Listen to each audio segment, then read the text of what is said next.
So, alright, mga minamahal, yes, it's me again, Alicia nyo. Nagbabalik muli para sa ating panibagong video. So, ngayon, pag-usapan natin kung nag-leave nga ba, or pinag-resign, or nag-resign itong si House Speaker Martin Romualdez. Actually, nalungkot ako nung narinig ko yung balitang yon.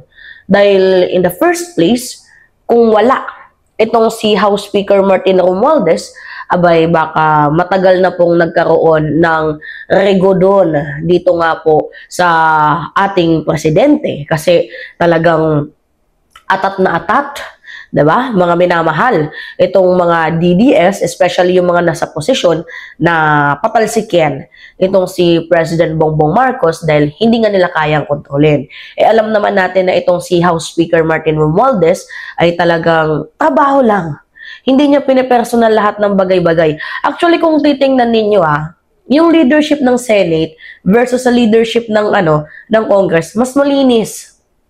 Iisa yung boses ng Congress kaysa dito sa Senado. Sa Senado, ang gulo. Oo, hindi kayang kontrolin ng presidente. Ang gulo talaga. Well, kung sa bagay, meron silang kanya-kanyang mga trabaho. Iba yung trabaho ng executive, iba yung trabaho ng legislative, iba yung trabaho ng judiciary. Pero if you will compare the Senate versus the House of Representatives, mas merong galaw. Mas merong routine. Maayos, malinis, hindi naman totally malinis mga minamahal, pero meron silang meron silang pattern. 'Di ba? Not unlike dito sa Senado, sabog, 'di ba? Pansinin ninyo, sa leadership ni House Speaker Martin Romualdez, lahat sila nagkakaisa.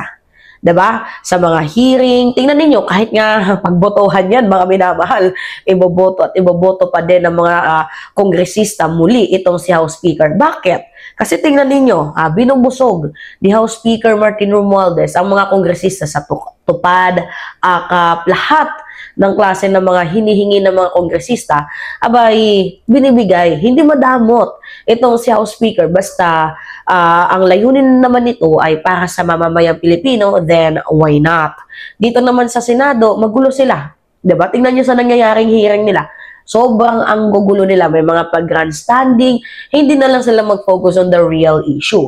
Ngayon, alam naman ninyo na hot seat talaga yung pagkatanggal ng dating Senate President na si Chis Escudero.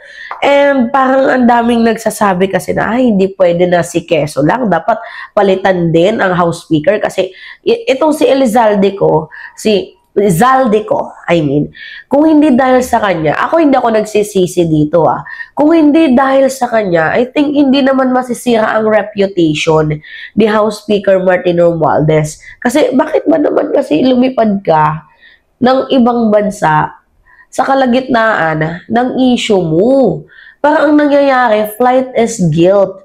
Kasi may issue sa budget insertion ang Senado. Tapos nadadamay ang Kongreso. Gawa nga ng kanang kamay niya itong si Zaldico. So para sa akin, at the end of the day, hindi naman si House Speaker Martin Romualdez ang may kasalanan dyan.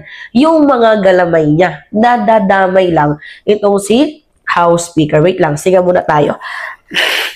Kasi may sipon si Mima diba? Ipahid natin sa mga DDS yan. Bagay sa inyo, mga virus kayo. Diba? Mga minamahal. Ngayon, itong si Elizalde ko, syempre, siya yung nasa real hot seat. Kumbaga, nadamay lang dito sa issue, itong si House Speaker Martin Romualdez. But anyway, mga minamahal, kung ako yung tatanungin, okay ba ang ginawa ni House Speaker? I think, mga minamahal, wala naman siyang, hindi naman siya pinatalsik I think, nag-leave lang. Or nagkusa na mag-resign itong si House Speaker Martin Romualdez. Tingnan ninyo, at the end of the day, mapagpaubaya pa din itong si House Speaker. That unlike sa iba dyan, diba? Hindi marunong magkusa, Tingnan nyo itong ating House Speaker ngayon, nagkukusa, 'di ba? Kahit hindi niya naman talaga totoong issue yan, syempre, para sa ikalilinis din ng pangalan ng ating administrasyon, nagkusa na lang itong si House Speaker, even though na mataas naman ang kanyang ratings. Hala, sige, resign na lang. Kasi, tawag dito nasa hot seat naman talaga ang kongreso ngayon. Kaysa naman doon sa isa, tingnan ninyo, ano yung nangyari doon sa isa? Hindi nagre-resign. Naglalamierda, diba? Ngayon, sino nga ba? Yung posible, mga minamahal na papalit. Dito nga po kay House Speaker Martin Romualdez. Una na nga po nating narinig na balita dyan ay itong si kongresista ng Isabela, if I am not mistaken. Wait lang. Let me search this for you, guys. Wait lang. I think, ito.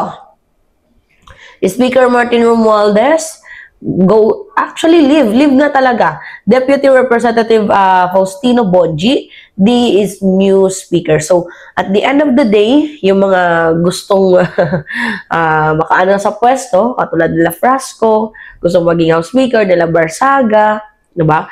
Gustong maging House Speaker, nila Albe Benitez, ay hindi nila nasungkit ang trono. So, nandito pa din kay, tawag dito kay Bonji. At the end of the day, ang corona, binamahal, diba? Silent lang ang atake niya. Tapos, siya pa yung naging, Speaker of the House ng House of Representatives. Yan kasi, dapat, pag may battle ka, silent lang. Hindi mo muna kailangang i-broadcast kasi pag binobroadcast mo, ang daming evil eye. Ang daming negativity, diba? So, happy ba tayo dito kay Boji? Well, let's see. 50-50 tayo, mga minamahal. Pero kung tatanungin nyo ako, goods ba na nag-resign itong si House Speaker? For me, not. Nalungkot ako sa kanyang pag-resign kasi, what if, diba, ang panibagong Speaker of the House ay hindi po alagaan ang ating presidente.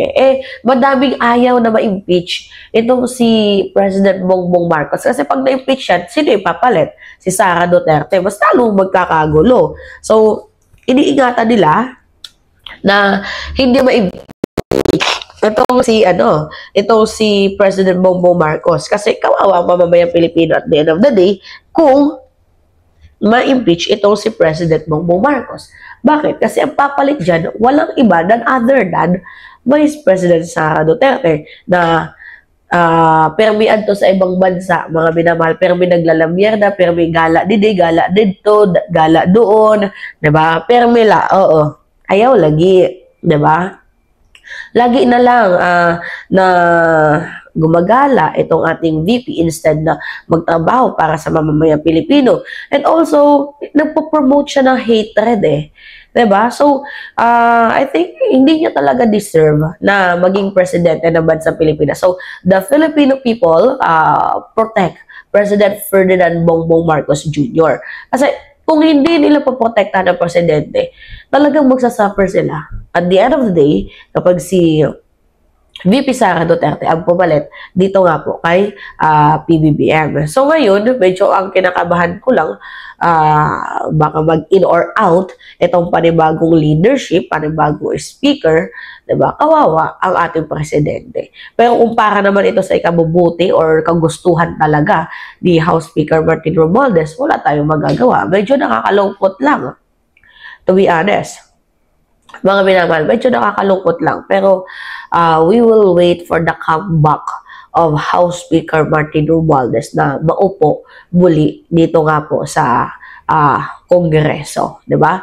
Leave ba? I don't think so na leave. Actually, parang lang siya. Nagkusa siya, pero I think babalik din naman to for sure.